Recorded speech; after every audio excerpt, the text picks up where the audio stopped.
Assalamualaikum warahmatullahi wabarakatuh. Waalaikumsalam warahmatullahi wabarakatuh. A'udzu billahi minasyaitonir rajim. Bismillahirrahmanirrahim. Alhamdulillahilladzi arsala rasulahu rahmatan lil alamin. Asyhadu an la ilaha illallah al-malikul haqqul mubin wa asyhadu anna sayyidana Muhammadan abduhu wa rasuluh as-sadiqul wa'dul amin. Allahumma shalli wa sallim wa barik ala imamil muttaqin sayyidina Muhammadin wa ala alihi wa ashabihi mujahidin al-tahirin. Amma ba'd. Ma'asyiral muslimin, segenap jamaah majlisul ilmi, jamaah pengajar rutin malam Senin ba'da biasanya pada Isya. Untuk sementara malam ini ditarik ke ba'da maghrib. Oleh karena pada Isya saya ada acara, isi acara Isra Mi'raj di Masjid Al-Husna, Kampung Cibogok, Lebak, Desa Sindang Mulia, Kecamatan Cibarusah.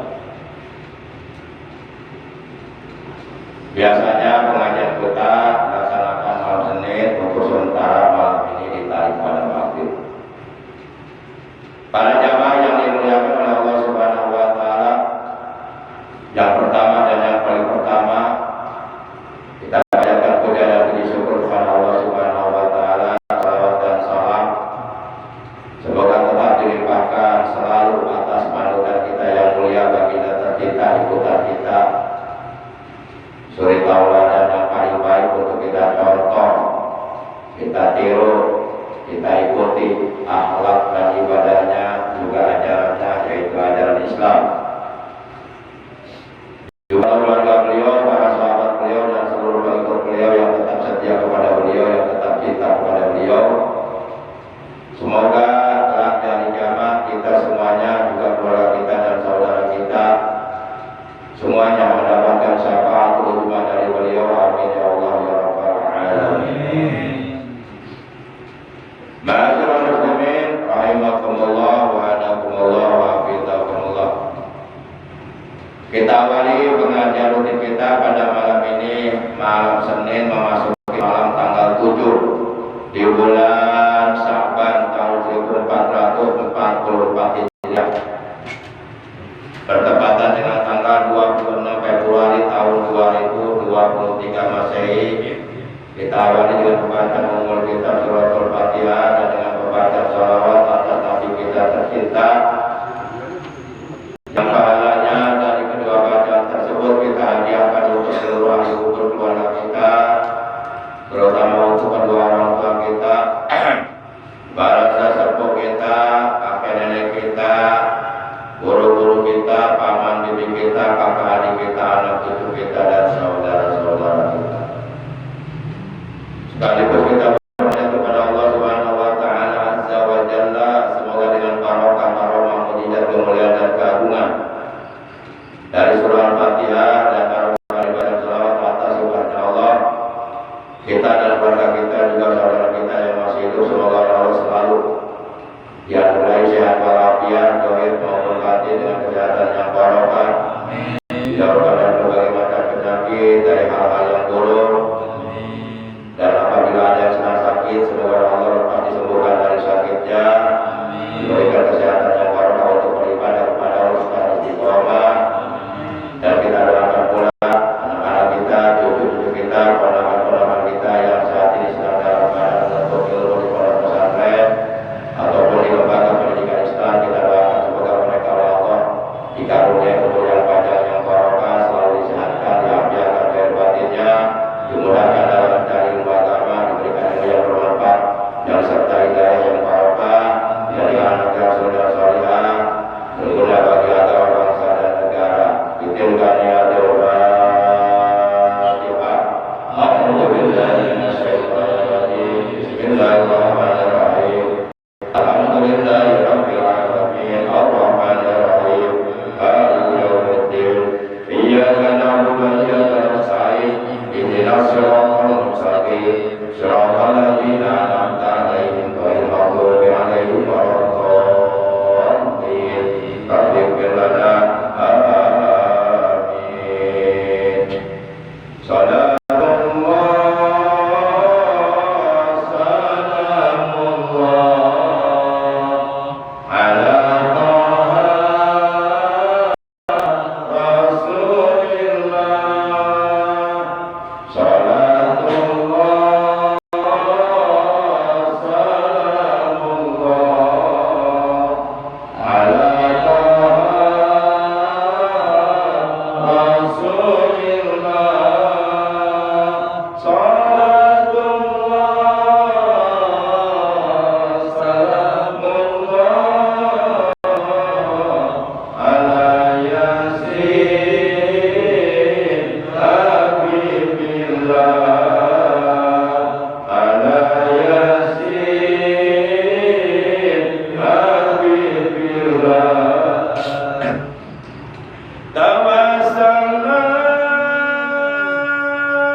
Insyaallah pada pertemuan kali kita malam ini Al-Fakir ingin menyampaikan tentang keuntungan atau keutamaan atau keistimewaan bagi orang yang gemar membaca Al-Quran, kemudian bagi orang yang pandai menjaga lisannya, kemudian bagi orang yang dermawan, yang suka berbagi rezeki, suka memakan kepada orang-orang fakir, orang-orang miskin, orang-orang terlantar, dan bagi orang-orang yang beriman yang menjalankan kewajiban ibadah saum, kewajiban ibadah puasa di bulan suci Ramadan.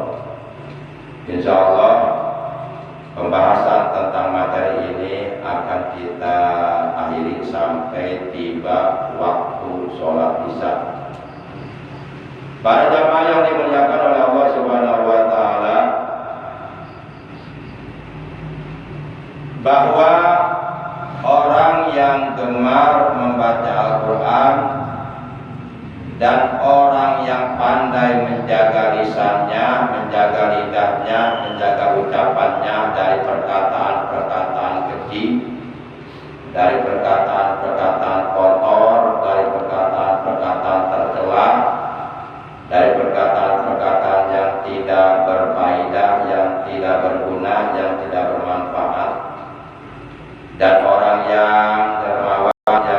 berhak memberi makan kepada orang-orang fakir, orang-orang miskin, kepada orang yang hidupnya dalam kekurangan, dalam penderitaan, kepada orang-orang yang selalu kelaparan, dan orang-orang yang berpuasa di bulan suci Ramadan. Mereka semuanya yang 4 golongan ini kedatangannya di dalam surga sangat amat dinanti-nanti. Mereka yang 4 golongan tersebut kedatangannya di dalam surga sangat amat ditunggu-tunggu, bahkan dirindukan kedatangannya oleh seluruh para penghuni surga. Siapakah para penghuni surga? Yaitu para malaikat yang ada di dalamnya, juga para bidadari. Para malaikat, para bidadari. Waalaikumsalam warahmatullahi wabarakatuh. Yang saat ini berada di dalam surga, mereka sangat amat merindukan, sangat amat menanti, sangat amat menunggu kedatangan 4 golongan tersebut. Baiklah para jamaah, saudaraku seiman seagama seakidah yang dimuliakan oleh Allah, rahimakumullah wa adakumullah wa hafizakumullah. Akan kita uraikan, akan kita bahas satu persatu dari 4 golongan tersebut yang dirindukan oleh para penghuni surga. Berangkat dari keterangan sebuah hadis bahwa baginda kita yang mulia tercinta, Nabi Agung, Nabi besar Muhammad Sallallahu Alaihi Wasallam, beliau telah bersabda, al-jannatu mushtaqatun ila arba'ati nafar, talil Quran wa hafidhul lisan murta'imil di'an was-sha'imina fi syahri Ramadan. Al-jannatu bermula surga, mustaqatun itu rindu, menanti, menunggu, ila arba'ati nafarin kepada 4 golongan manusia. Golongan yang pertama adalah talil Quran, golongan orang yang gemar membaca Al-Quran, orang yang suka membaca Al-Quran di dalam kehidupannya sehari-hari. Ia tidak pernah melupakan bacaan Al-Quran, selalu menjaga, memelihara, mengistiqomahkan untuk selalu membaca Al-Quran di dalam kesehariannya. Jadi amalan harian. Orang yang gemar, orang yang suka membaca Al-Quran adalah orang yang sangat amat dirindukan, ditunggu-tunggu, dinanti-nanti kedatangannya di surga oleh seluruh para penghuni surga, yaitu para malaikat dan para bidadari. Bukannya orang tersebut yang suka membaca Quran pengen masuk surga. Ya tentu kalau ia ditanya, apakah Anda pengen masuk surga? Ya tentu jawaban normalnya ya pengen lah. Itu jawaban orang normal. Kalau umpama ditanya, apakah Anda pengen masuk surga? Tidak. Saya pengen masuk neraka. Itu kalau jawab orang yang normal itu. Orang itu belah. Orang-orang berada di neraka kan. Tapi justru surga lah yang ingin dimasuki oleh orang tersebut. Nah, ini kan luar biasa. Kebanyakan kan kita yang ingin masuk surga, tapi ini justru sebaliknya, surga yang ingin dimasuki oleh orang tersebut, yaitu talil Quran, orang yang gemar, orang yang suka membaca Al-Quran. Para jamaah yang dimuliakan oleh Allah Subhanahu wa Ta'ala, sebagai orang Islam yang beriman kepada kitab-kitab Allah, baik kitab Zabur yang Allah turunkan kepada Nabi Daud maupun kitab Taurat yang Allah turunkan kepada Nabi Musa, maupun kitab Injil yang Allah turunkan kepada Nabi Isa, maupun kitab Al-Quran sebagai kitab penyempurna dari kitab-kitab yang Allah turunkan sebelumnya, dan sebagai mukjizat terbesar yang Allah turunkan kepada Nabi Muhammad SAW. Orang yang beriman kepada kitab-kitab Allah termasuk beriman kepada kitab suci Al-Quran. Orang Islam yang hidup di zaman sekarang, di era gempuran digital katanya, era milenial, era gempuran digital, era medsos, itu agar seyogianya jangan melupakan Al-Quran. Tapi memang sekarang sudah terjadi pergeseran nilai. Rata-rata kebanyakan orang-orang Islam yang notabene mengaku beriman kepada Al-Quran, tapi yang dibawa-bawa kemana-mana Al-Quran apa HP? Bangun tidur yang dicari Quran apa HP? Mau tidur yang dipegang Quran apa HP? Seakan-akan HP ini luar biasa keutamaannya melebihi Al-Quran. Padahal yang akan memberikan syafaat kepada kita di hari kiamat bukan HP, Al-Quran. Yang akan menerangi alam kubur kita, Al-Quran. Yang akan menyebabkan alam kubur kita oleh Allah diluaskan, dilapangkan, dijadikan taman surga, Al-Quran, HP. Tapi kenapa ya? Gak tahu juga saya juga.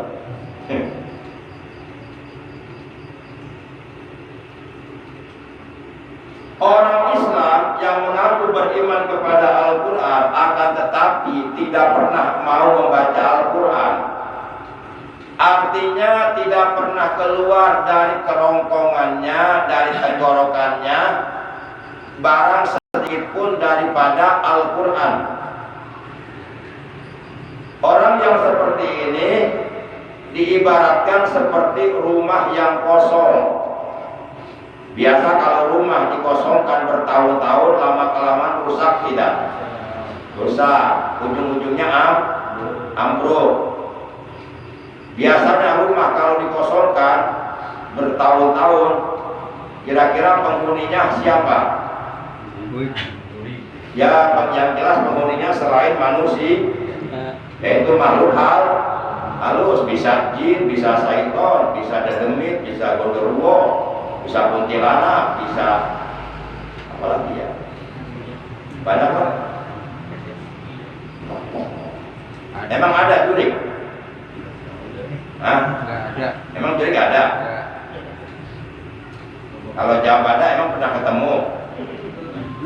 Kayak siapa jurik? Kayak bapak-bapak.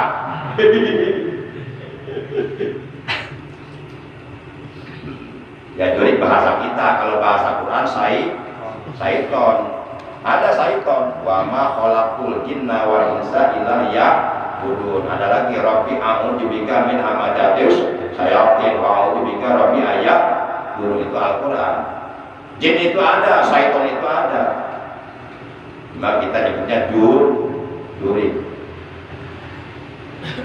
Rasulullah Shallallahu Alaihi Wasallam pernah bersabda, Innalladzi laisa fi jawfihi syai'um minal Qur'an kal baitil haris.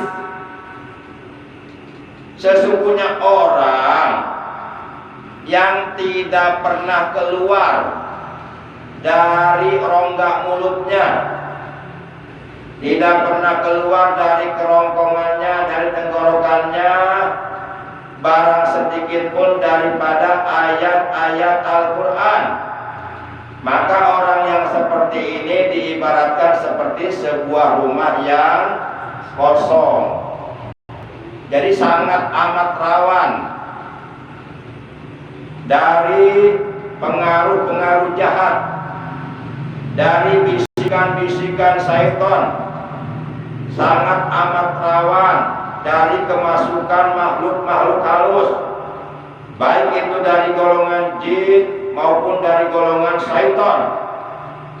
Kalau seseorang tidak pernah membaca Al-Quran, jadi sangat rawan terpengaruh oleh bisikan-bisikan syaitan, bisikan-bisikan jahat, sangat rawan kemasukan makhluk-makhluk halus. Maka yuk kita bentengi diri kita dengan banyak membaca Quran. Kalau kita sedang bersedih, sedang berduka lara, sedang pararusing, sedang bararingu, banyak masalah, tapi bingung, belum menemukan solusinya, jalan keluarnya, nggak usah bingung-bingung, nggak usah merasa sedih, cepat ambil air wudhu, hafalkan sajadah, menghadap ke arah kiblat, sholat sunnah syukur wudhu 2 rakaat, lalu kemudian membaca Quran dengan khusyuk, terus baca Quran dengan khusyuk, insya Allah semuanya akan terjawab. Barokah kita membaca Quran. Karena orang yang suka membaca Quran, ahlullah, mereka adalah keluarganya Allah. Oleh Allah akan dianggap sebagai keluarganya Allah.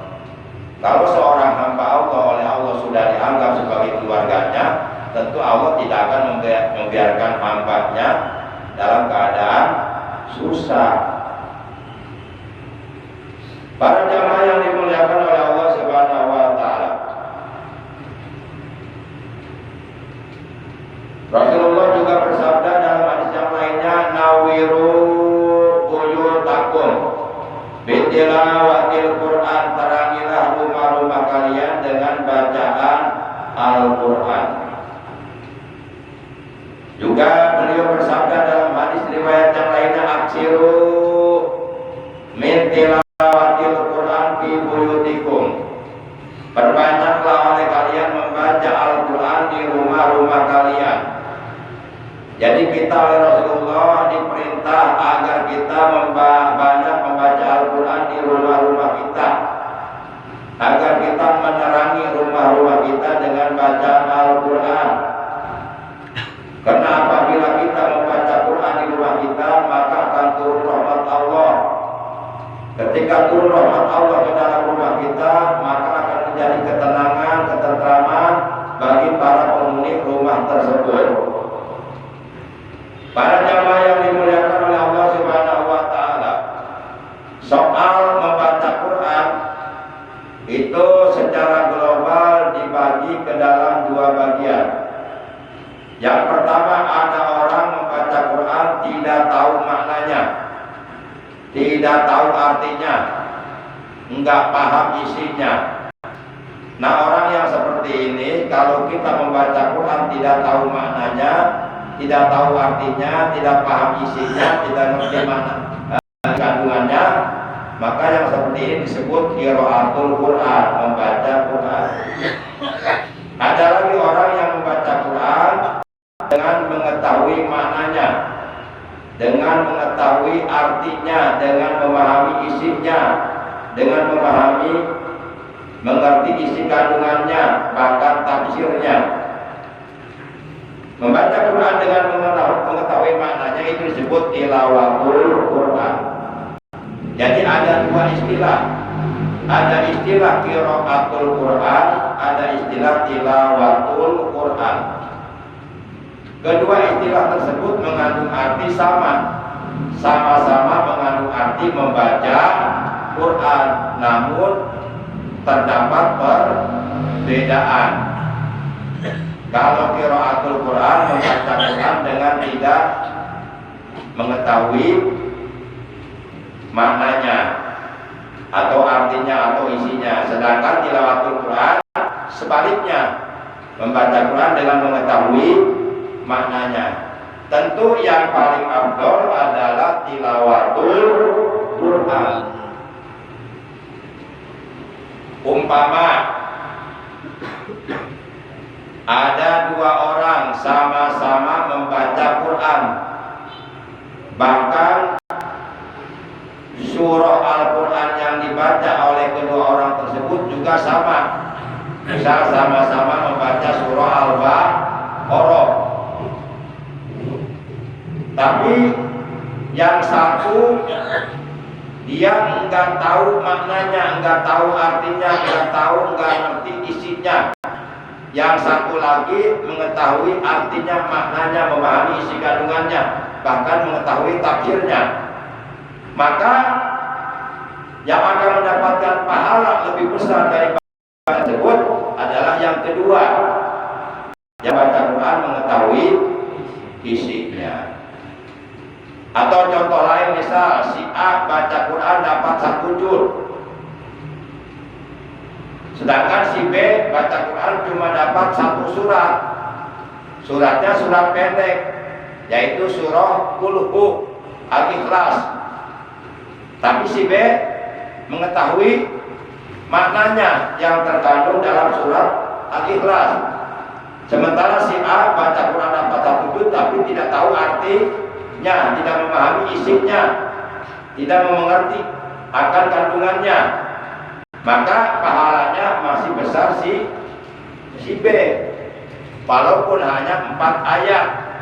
Tapi oleh karena dia memahami isinya, memahami artinya, maknanya, maka pahalanya jauh lebih besar daripada membaca Quran dengan tidak mengetahui maknanya.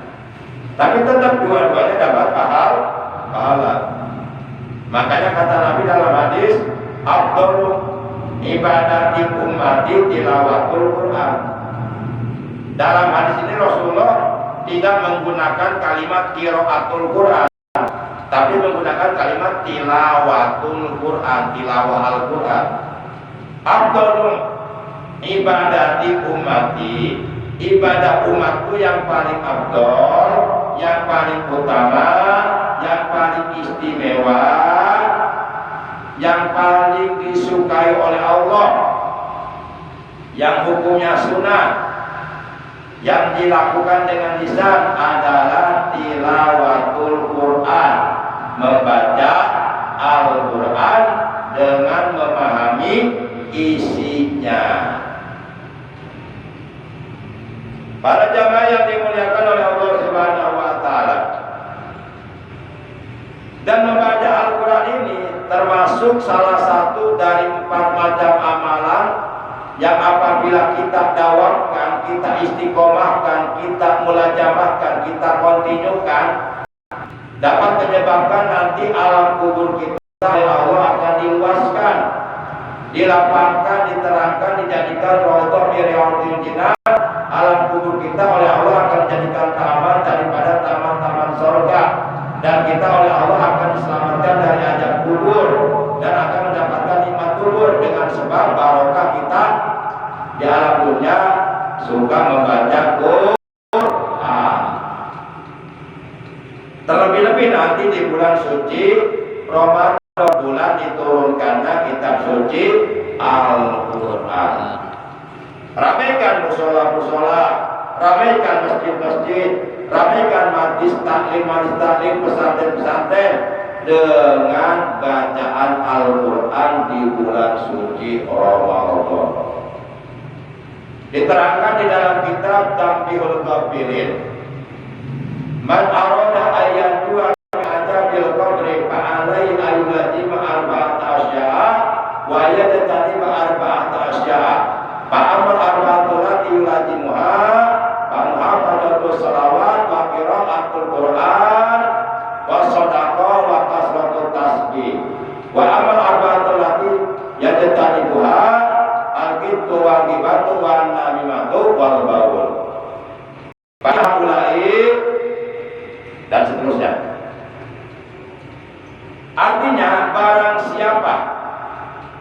ingin oleh Allah diselamatkan dari azab kubur, dari siksa kubur yang mengerikan, yang menyakitkan,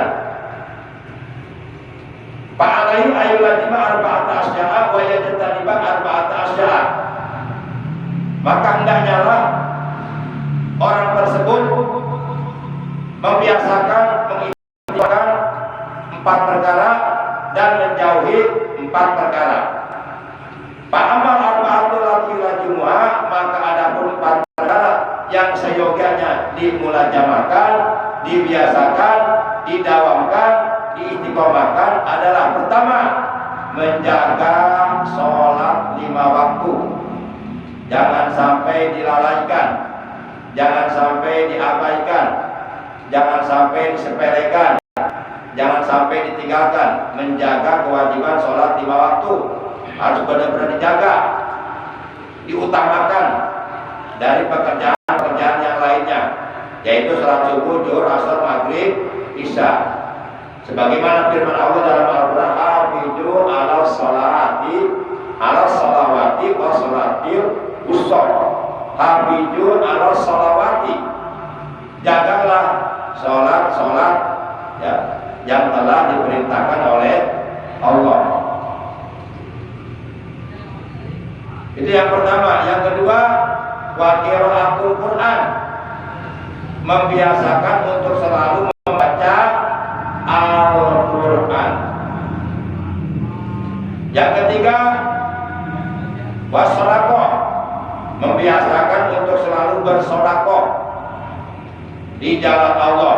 Dan yang keempat, wa kasratut tasbih, memperbanyak membaca tasbih.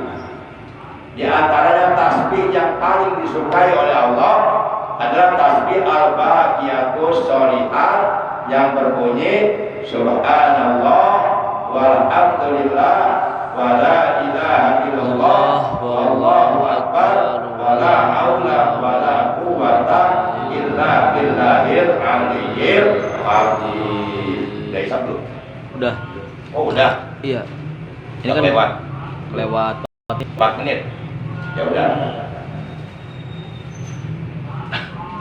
Itu.